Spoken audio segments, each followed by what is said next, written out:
I'm weird, and you probably already knew that.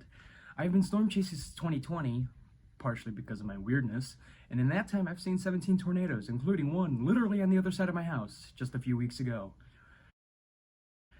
My storm chasing passion has led me to some of the greatest experiences of my life, and in this video I'm going to be explaining how I storm chase. To start, we need a storm to chase, otherwise storm chasing isn't a thing. For me, I use a few websites, but when I want to forecast 2 weeks out, I use Pivotal Weather. Pivotal Weather is a free website, obviously online, where you can look at certain forecast models. For me, I use a few. I start off with the GFS if I want to look at something long range, and I'm on that right now. I'm looking at what they call CAPE, Convective Available Potential Energy, which measures the amount of instability in the atmosphere. And as you can see, as of recording this on March 20th, there isn't really much to forecast for the Chicagoland. Go all the way to the end of the run, which is April 3rd. There's not really anything to forecast. But when there is, and the days become closer, I used to use a few other models. That's a sounding, which we'll talk about in a second. I use a few other models. I use the NAM, the RAP, the HER, the NAM 3K, and Rufus especially. Let's go to, okay, I guess we'll go not to NAM. We'll go to HER, HRRR, the high something. I can't remember the exact acronym for that. So this is the HER. It's a very short range model. It's a CAM model, is that what they call it? And you could click on the sounding. We'll click one over southeastern Kane County.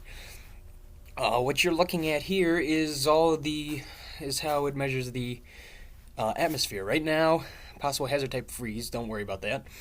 This is your skew T, or your temperature over dew point reading. This is your hodograph, which measures the amount of wind shear in the atmosphere, and then all of these numbers here. I use this, especially on severe weather days, to find somewhere to target for severe weather. Not only that, when it's the day of, I use the Storm Prediction Center website. Right now I'm looking at day 1 convective outlook at the 1300 outlook. I have not refreshed this in a while. But here I use this to help narrow down an area, and then when I find some sort of area, I use mesoscale analysis.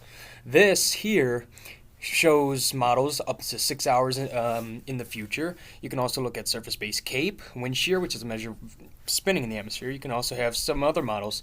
These are usually much more reliable than using Pivotal, but you can still use it on the day of an event. And it's vital to look at models, especially the day of the event, because it could change from what you've seen the past couple days. Besides doing my own forecast, I also refer to my chase partners in my storm chasing group Vortex Productions, run by my best friend Joey Dunning, who is a student at the University of Oklahoma studying meteorology. I refer to these guys all the time, and we've done several hours of forecasting all across the country, wherever Joey's chased, wherever I've chased, or wherever some of my other storm chasing partners have chased. And it's definitely helped with my knowledge in forecasting and learning how to storm chase better. Thanks, guys. Now, once the target area is set, how do I get there? Well, a car, obviously. And for me, I have one that's very reliable, safe, comfortable, and is practical for everything I do when it comes to storm chasing. It's this, my 2017 Toyota Camry. This car is amazing. It's a 2017, it's a Toyota, so it's going to be reliable forever. It has over 100,000 miles on it already, and it's very practical for what I need.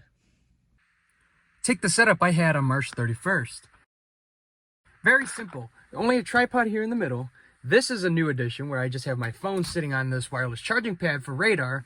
On the March 31st picture, if you've probably seen it, there's an iPad sitting here. I use it very rarely when it comes to radar. And for radar, I use RadarScope, which is like $10 on the Apple App Store. Very simple, easy to use, especially if you understand what you're doing. But for the iPad, I hardly use it. I always use this phone, which is also my main camera. I use it for, obviously, photos, videos, and radar, pretty much all at the same time. Not only that, I also have a second camera I'm going to start using this year. My sister's iPhone 13, which is basically the same thing that you're watching this video off of. Don't ask why I don't use a big camera. I like simplicity, which is obvious because of all my setup. Now, when it actually comes to storm chasing, I'm always in the passenger seat doing video and watching radar. My mom is always here in the driver's seat, except for July 12, where Joey was in the driver's seat, I was in the passenger seat. I was still in the passenger seat, but Joey was the one driving, if you couldn't tell already by this picture. Usually, I'm always in the passenger seat because I'm the one who actually has the passion for storm chasing. My mom is just there to take me. However, for July 12th, both Joey and I were storm chasing enthusiasts. So you can imagine how that went. We are not playing that July 12th video. Anyways. Oh, whoa. Look at that. Look at that. Look at that. Hey, whoa, whoa, whoa, whoa, whoa. Yeah, look at that. Massive rotation. Whoa. Whoa. Carol Rapid Stream. rotation. Carol Rapid Stream. rotation. You know Funnel, somebody, funnel. if you know somebody, That is Carol a funnel. Stream, tell them to get his shelter Right now. there. East side of Carol Rapidly Stream, tell them to get rotating into funnel. shelter now. Funnel right here. Tornado report with this one. We have a tornado on the ground. Tornado on the ground. Tornado right on the here. ground, east side of We're on Carol a Stream. Tornado. We're on a tornado in Carol Stream. If you know somebody in Carol Stream, tell them to get into shelter now. Snap. Whoa. Whoa, what? Oh my God, look at that rotation. This is on the ground. Look at that. This is Tornado on the ground. Tornado on the ground. You gotta get to Is the shelter. stream still frozen? No, it's good. Okay, okay. If you know somebody, get into shelter. That is a tornado on the ground east of 355, south of Addison. Wait, If you does know not- somebody, you gotta get them into shelter. Go, take it. That is a big tornado. Big tornado in. Holy crap. Let me get the battery out. Holy crap. Oh, wait, guys. Shut off automatic. Oh boy, Look oh at boy. that. Big tornado. in Big front of us. tornado. Big tornado. Big tornado. On the This is ground. still north of 64. July 12th video. Battery low, powering up. Anyways, the reason I storm chase is because I just love seeing storms. All the storm pictures I have been taken on that, my iPhone 13 mini, and storm chasing has just been one of the greatest experiences I've ever had in my life. My first tornado was an EF4 tornado that happened out in Rochelle, about 35 miles west of my house on April 9, 2015. According to the National Weather Service, that was the strongest tornado in northern Illinois history since the 1990 Plainfield F5 tornado that killed 29 without warning, just 25 miles to my southeast. That was my first ever tornado. My first ever actual storm chase was on August 10, 2020, which also, according to the National Weather Service, was the costliest thunderstorm in American history. I saw an EF1 tornado in Yorkville, about 20 miles to my southwest. And then after that, I chased November 10, 2020, 1 week after my 13th birthday. Yeah, I started storm chasing when I was young. I saw one tornado then. I chased June 20, 2021, which was the first intense tornado within the immediate Chicagoland area since the Plainfield F5. And then after that, I chased August 9, where I saw 6 tornadoes in the car sitting back there, my 2021 Chevy Suburban, which was not even a month old when I chased in it. If there was hail and it got damaged, I would not be making this video, let's just say that. After that, I chased in 2022 7 times, no tornadoes. Last year, 2023, I chased a lot of times, 6 tornadoes. This year, chased nowhere. I've stayed in my backyard the whole time. I've seen 1 tornado. The chances of that happening are slim to none. And according to the National Weather Service, again, that tornado only went 3/4 of a mile to my northwest. And let's get out of the car and I'll show you how far it went.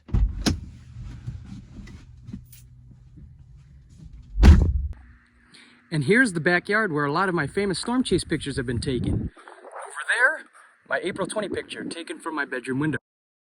Up there.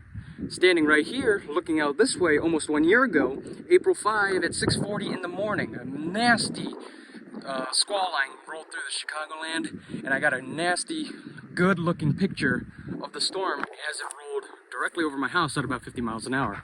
Standing on that porch as well is where I got my 17th tornado picture on February 27 of this year. That was my first tornado of 2024. And besides that, the storm chase setup I had on that day was taken outside of this gate. Out here, I got a wide open cornfield. So on days where I can't storm chase out in the open, out in rural Illinois, I have this cornfield to turn to. And I've gotten a lot of good pictures from this, including October 6th of last year, February 8th of this year, and a couple other ones. But either way, a lot of my famous pictures that are, well, not famous, more like my well-known pictures have been taken from my backyard. And with that, you've seen all the techniques I've used throughout the years to storm chase, and you can use these too. my setup and techniques I've used throughout the years proves that you don't really need a huge setup with huge complex TV, computer screen. God knows what people use at this point. I keep mine simple with an iPhone as a camera and radar. All you need is a simple radar app that's free for now, and then eventually once your passion continues to grow, you can start getting more of the complex radar apps once you get a good understanding of what you are doing. My setup obviously proves that you don't need something hugely complex, and which makes the passion starting and storm chasing much easier. Why do you think I got into it at such a young age? So hopefully in this video you've learned a lot about how to storm chase my way. You can always use those techniques too, along with other people that have made storm chasing their careers. So with that, goodbye.